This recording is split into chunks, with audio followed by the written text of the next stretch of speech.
नमस्कार दोस्तों, एक बार फिर से आपका स्वागत है एस काशियन यूट्यूब चैनल पर। दोस्तों, राष्ट्रीय अध्यापक शिक्षा परिषद, जिसे हम शॉर्ट फॉर्म में एनसीटीई भी बोलते हैं, तो इन्होंने 13 अक्टूबर 2021 को एक नया नोटिस निकाला है, जिसमें इन्होंने ये बात कही है कि भाई जो आपको भविष्य में पीआरटी, टीजीटी और पीजीटी की परमानेंट रिक्रूटमेंट देखने को मिलेगी गवर्नमेंट सेक्टर में, तो उसकी एलिजिबिलिटी क्राइटेरिया को लेकर इन्होंने परिवर्तन कर दिया है। और जो इसमें जो हमें सबसे ज़्यादा प्रभाव देखने को मिला है, या फिर हम कंपटीशन के नज़रिए से भी बोल सकते हैं, वो हमें प्राइमरी टीचर यानी कि पीआरटी की रिक्रूटमेंट में देखने को मिला है।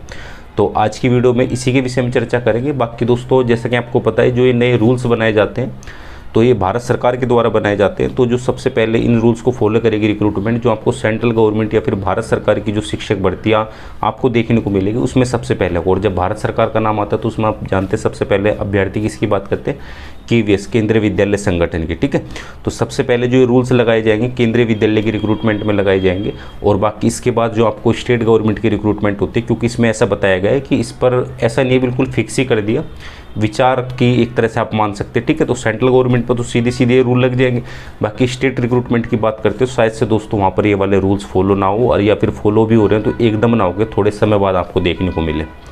ठीक है, तो ये मैंने आपको बता दिया। बाकी कुछ अभ्यर्थी सोचते हैं जैसे कि दिल्ली में जो आपको DSSB के माध्यम से टीजीटी, पीजीटी, पीआरटी की परमानेंट रिक्रूटमेंट देखने को मिलते हैं। हालांकि ये बोलते हैं कि दिल्ली एक राज्य नहीं है, बिल्कुल सही बात है, दिल्ली एक केंद्र शासित प्रदेश है, लेकिन दोस्तों वो रिक्रूटमेंट हमारी सेंट्रल गवर्नमेंट की नहीं होती, मतलब केंद्र सरकार की नहीं होती, वो हमारी रिक्रूटमेंट होती है दिल्ली सरकार की।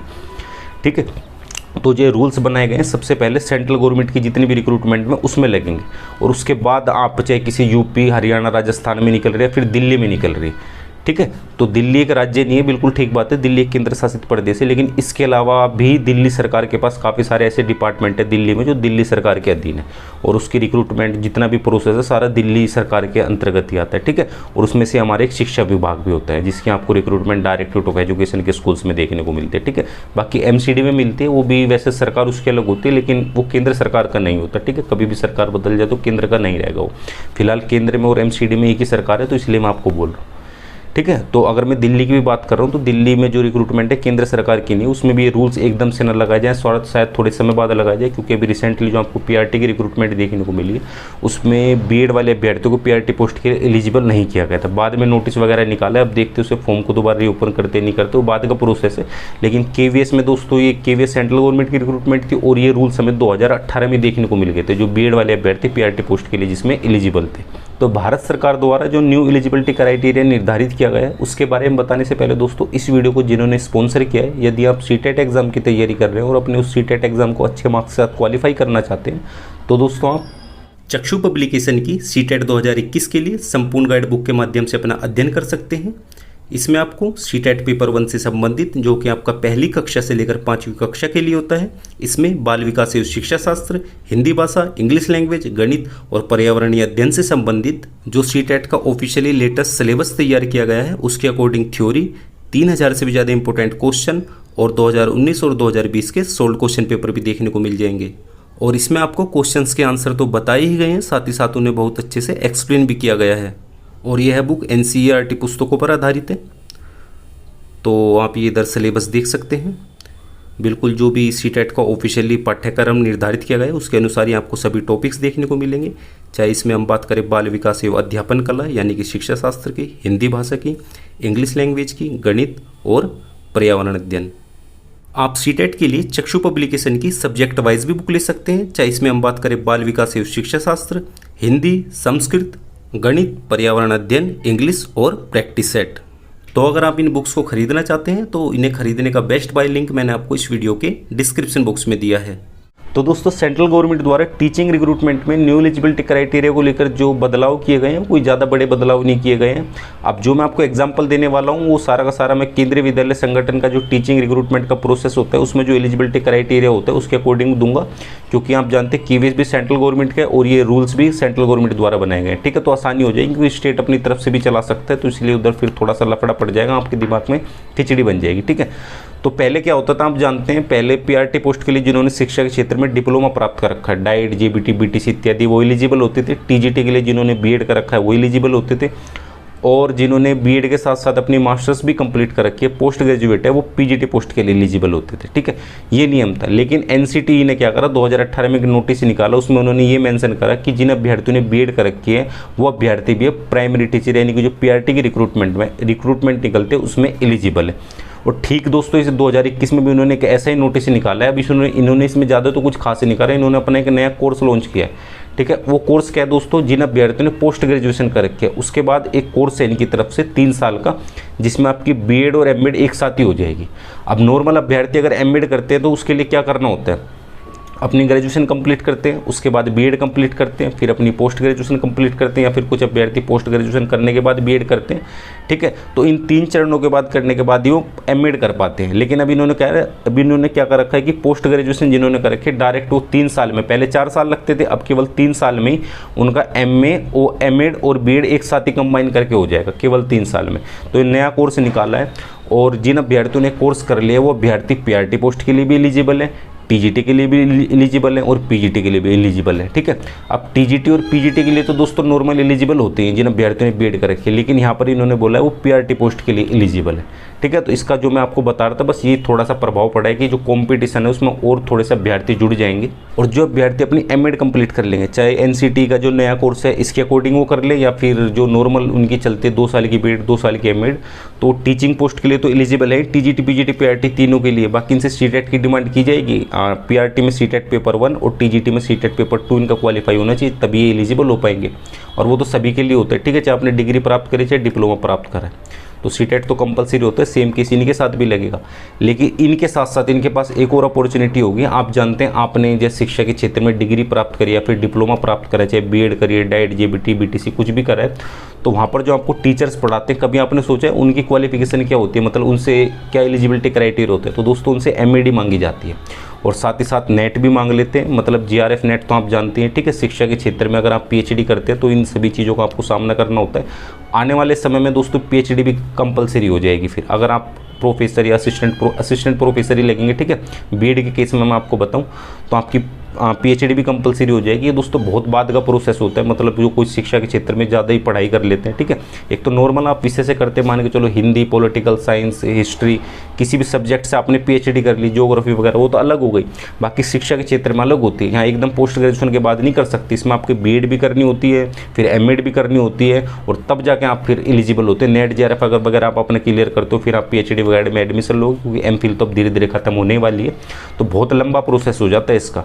ठीक है, तो वो अलग बात है। ठीक है, तो वो अभ्यर्थी चारों ही तरह की रिक्रूटमेंट के लिए एलिजिबल हो जाएंगे, चाहे वो कॉलेज लेवल पे पढ़ाना चाह रहे हैं, मतलब ग्रेजुएशन या उससे ऊपर, डिग्री लेवल पे, स्कूल लेवल पे पढ़ाना चाह रहे हैं, चाहे 1ली से 5वीं, 6ठी से 10वीं या फिर 11वीं 12वीं, हर तरह की पोस्ट के लिए वो अभ्यर्थी एलिजिबल हो जाएंगे। बाकी दोस्तों अगर एमएड वालों को पीआरटी पोस्ट के लिए सिलेक्शन हो जाता है तो वो इन्हें एक ब्रिज कोर्स करना होता है 2 साल के अंदर। जब भी इनका सिलेक्शन है उसके 2 साल के अंदर जो कि बीएड वाले अभ्यर्थी का सिलेक्शन होता है पीआरटी पोस्ट के लिए, सेम केस उनके साथ भी होता है। तो इसमें ये एनसीटीई ने 2010 में एक नोटिस निकाला था जिसके अकॉर्डिंग हमारा सारा रिक्रूटमेंट का प्रोसेस चल रहा था। फिर उन्होंने 2018 में एक नोटिस निकाला जिसमें ये बताया गया कि बीएड वाले अभ्यर्थी पीआरटी पोस्ट के लिए एलिजिबल है। और अब 2021 में उन्होंने एक नोटिस निकाला है जिसमें जो नया कोर्स लॉन्च किया है, तो अगर जो अभ्यर्थी वो कर लेंगे वो भी पीआरटी पोस्ट के लिए एलिजिबल हो जाएंगे। ठीक है, तो ये 3 नोटिस एनसीटीई की तरफ से निकाले गए हैं। अब दोस्तों इसमें ये माना जा सकता है कि प्राइमरी टीचर की जो अभ्यर्थी तैयारी कर रहे हैं उनका कंपटीशन थोड़ा सा और बढ़ गया, मतलब कुछ और अभ्यर्थी उसमें ऐड हो जाएंगे। तो इन सब से ये देखो विरोध कर रहे हैं लोग, आप भी विरोध करते होंगे निश्चित रूप से अगर आप पीआरटी पोस्ट के लिए एलिजिबल होंगे तो वो बात अलग है। देखिए भारत सरकार द्वारा नियम बनाए जा रहे हैं। अब 2018 में जब बीएड वाले अभ्यर्थियों को पीआरटी के लिए एलिजिबल कराया, इसका भी काफ़ी ज़्यादा विरोध हुआ था, अब तक विरोध चल रहा है। ठीक है, 2021 का एक और आ गया। तो देखो ये चलता ही रहता है हमारे देश में। ठीक है, विरोध करना। और बाकी देख लो अभी कितनी सारी रिक्रूटमेंट निकल गई जिसमें बीएड वाले अभ्यर्थी पीआरटी पोस्ट के लिए एलिजिबल थे। और दोस्तों मैं ये नहीं बोल रहा कि मैं बीएड वालों के साथ हूँ या फिर आज जिन्होंने शिक्षा क्षेत्र में डिप्लोमा कर रखा है। ठीक है, ऐसा नहीं है कहीं बीएड वाले बुरा मान जाए मेरे भाई, और जो जिन्होंने डीएलएड कर रखा है कहीं वो बुरा मान जाए, ऐसा कुछ नहीं, बस मैं आपको जानकारी दे रहा हूँ। तो इसमें अब दोस्तों यही कर सकते हैं। देखिए आपको DEET की तरफ से रिक्रूटमेंट देखने को मिल चुकी है पीआरटी के लिए, आप उसकी तैयारी करें और इस बार उसमें पक्का सिलेक्शन ले लें, आप इन सभी झमेलों से दूर हो जाओगे। और एक बार आपका सिलेक्शन हो गया, बाद में आप विरोध करें ना करें देखो ये आपके ऊपर डिपेंड करता है, लेकिन आपके पास एक आधार आ जाएगा। ठीक है, तो इसलिए बिल्कुल कोशिश करें और बहुत जल्द आपको केंद्रीय विद्यालय की भी रिक्रूटमेंट देखने को मिल जाएगी। और जो ये नए रूल्स है दोस्तों एकदम से नहीं आएंगे, रूल्स आने में समय लगता है। और अभी जो हाल फिलहाल में आपको रिक्रूटमेंट देखने को मिलेगी, मे भी 2022 तक भी जो आपको रिक्रूटमेंट देखने को मिलेगी, तो उतना भी उसमें आपको घबराने की ज़रूरत नहीं है, अभी आपके पास समय है।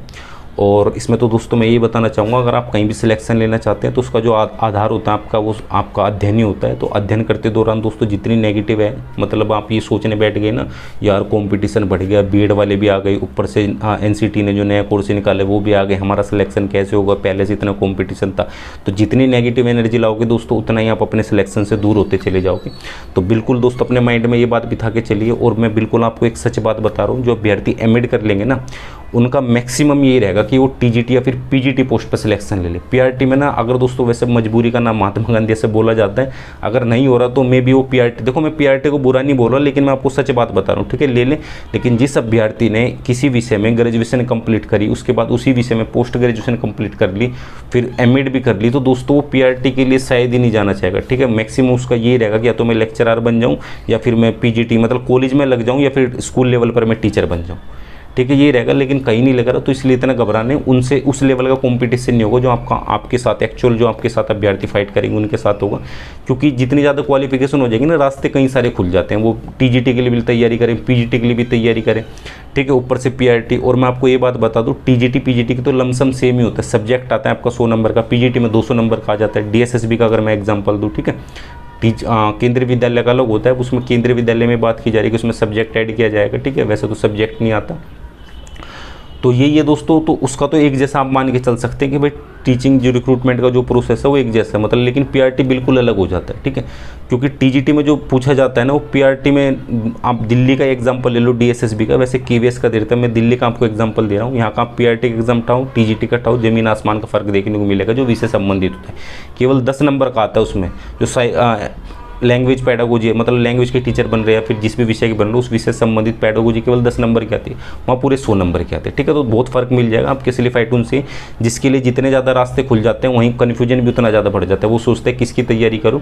तो बस माइंड में यही बात बिठा कर रखना, बस लोग आ रहे हैं। देखो अब जो होगा तो वो तो होगा ही, ठीक है। अब विरोध कर रहे हैं लोग, बाद में कोर्ट केस करेंगे, जीते ना जीते वो बात अलग है, लेकिन आपका मेन उद्देश्य क्या है, अभी सिलेक्शन लेना।